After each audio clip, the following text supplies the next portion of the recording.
हाय, मैं हूँ डिम्पल और आप सुन रहे हैं नफरत भरी मोहब्बत। आइए जानते हैं इस कहानी में क्या हुआ। अब तक हमने पढ़ा कि कल्याणी जी रितिका को घर पगफेरे के लिए जाने के लिए बोल रही थी।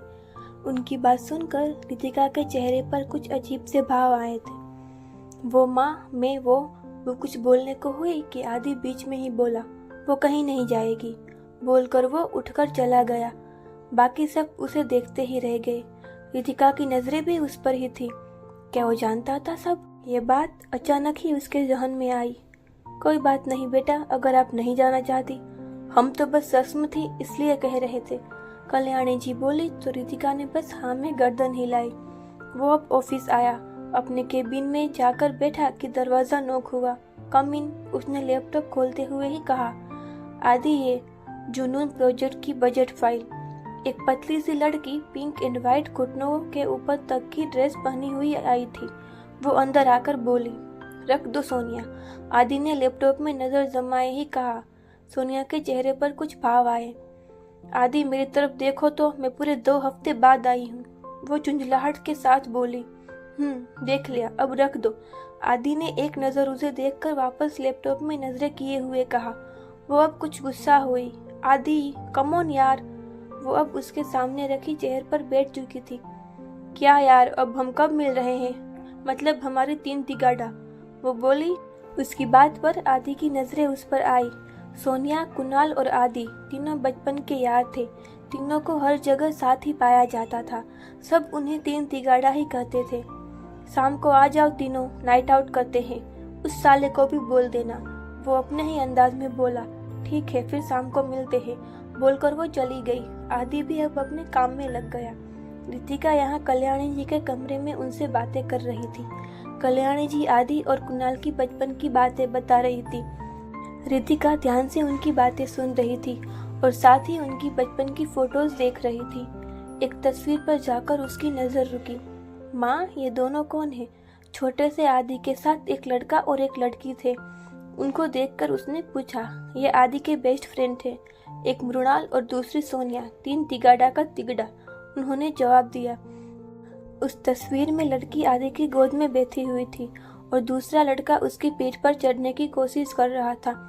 शाम को आदि घर आया। रितिका और कल्याणी जी किचन में लगी हुई थी। उन्हें देखकर वो उस ओर आया। माँ, मृणाल और सोनी आ रहे हैं, डिनर यहीं करेंगे, रात को रुकेंगे। वो अंदर आकर फ्रिज से पानी की बोतल निकालते हुए बोला।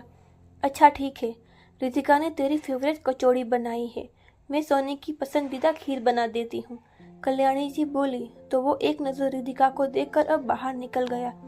कुछ देर बाद ही एक लड़की ने आकर कल्याणी जी को पीछे से हक किया। आंटी कैसी है मेरी डार्लिंग? सोनिया आकर बोली। पागल लड़की, तू आते ही शुरू हो गई। कल्याणी जी उसे प्यार से डपटते हुए बोली। Aunty I miss you so much. वो अब उनके गाल पर किस करते हुए उनसे अलग हुई। रितिका की नजरें उस पर ही थी। व्हाइट कलर की घुटनों के ऊपर तक की ड्रेस में वो प्यारी लग रही थी। सोनिया की नजरें भी उस पर गई। बेटा, ये आदि की बीवी रितिका, कल्याणी जी बोली। लेकिन उसकी शादी तो रागिनी से होने वाली। कंफ्यूजन में उसने अपनी बात अधूरी ही छोड़ दी। उसकी बात सुनकर रितिका ने अपनी नजरें नीचे कर ली। भाभी, हम सब बहुत खुश है कि आप भाई की लाइफ में आई, तो ये नजरें मत झुकाइए, आपने कुछ गलत नहीं किया है। कुणाल ने उसे हल्के से पीछे से गले लगते हुए कहा तो वह मुस्कुरा उठी। साथ ही उसके गालों पर पड़े डिम्पल्स से तीनों के चेहरे पर मुस्कान आ गई। वैसे मानना पड़ेगा, सुंदर तो है तेरी बीवी, सोनिया हॉल में आते हुए बोली। तो आदि और मृणाल दोनों की नजरें उसके पीछे आई रितिका पर गई। दोनों को अपनी ओर देखता पाकर वो इधर उधर देखने लगी। उसे ऐसे देखकर आदि के चेहरे पर हल्की मुस्कान आई। हेलो भाभी, मैं मृणाल, आपका अनचाहा देवर। मृणाल उठकर उसके पास आते हुए बोला और रितिका की ओर अपना हाथ बढ़ा दिया। रितिका के चेहरे पर कुछ हिचकिचाहट भरे भाव आए। फिर उसने अपना हाथ आगे बढ़ा दिया। आप बहुत प्यारी है, पता नहीं इस कमीने को आप कहाँ से मिल गई। मृणाल उससे हाथ मिलाते हुए बोला तो रितिका की आंखें बड़ी हो गई। उसने तुरंत ही आदि की ओर देखा, जिसके चेहरे पर कोई भाव नहीं था। उसकी हरकत पर सब हंसने लगे तो वो कुछ झेम सी गई। प्यारी भाभी, ये तीनों बहुत कमीने हैं, जल्दी चलिए हम दोनों खाना लगाते हैं। बोलते हुए कुणाल सबको घूरता हुआ रितिका का हाथ पकड़कर वहां से चला गया। तुम्हारा भाई तो कुछ ज्यादा ही पॉसेसिव हो गया अपनी भाभी को लेकर, सोनिया आदि और मृणाल के बीच में जबरदस्ती बैठते हुए बोली। अबे मोटी, इधर किधर घुस रही है? मृणाल खिसकते हुए बोला। सबने साथ डिनर किया, फिर वो तीनों तिगाड़ा थिएटर में रूम में चले गए।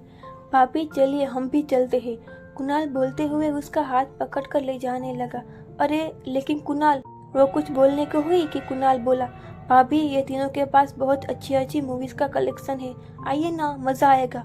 बोलते हुए वो दोनों वहां पहुंच भी गए थे। वहां मृणाल बीच में बैठा हुआ था और उसकी एक साइड आदि और दूसरी साइड सोनिया बैठे हुए थे। कुणाल ने आकर जानबूझकर रितिका को आदि के पास बैठाया और खुद सोनिया के पास वाली सीट पर बैठ गई। आदि ने एक नज़र उसे देखा, फिर सामने देखने लगा। एक हॉरर मूवी चल रही थी। सब अब ध्यान से देखने लगे कि डरावना सीन आया और रितिका जोर से चीखी। सबकी नज़रें उस पर आए तो उसने नज़रें झुका ली। डर लग रहा है तो रूम में जाकर सो जाओ। आदि ने उसके पास झुककर उसके कान में बोला। मैं नहीं डरती, वो जल्दी से बोली तो आदि के चेहरे पर शैतानी मुस्कान आई। वो तो दिख रहा है। वह उसके माथे पर आए पसीनों को देखकर बोला और उस पर एक फूंक मारी। रितिका की आंखें बंद हो गई। अगर कंट्रोल नहीं हो रहा तो रूम में चले, वो उसके कान में बोला। इस बार बोलते हुए उसके लब उसके कान से छू रहे थे। अगर आपको ये कहानी पसंद आ रही है तो चैनल को लाइक, शेयर और सब्सक्राइब जरूर कीजिए।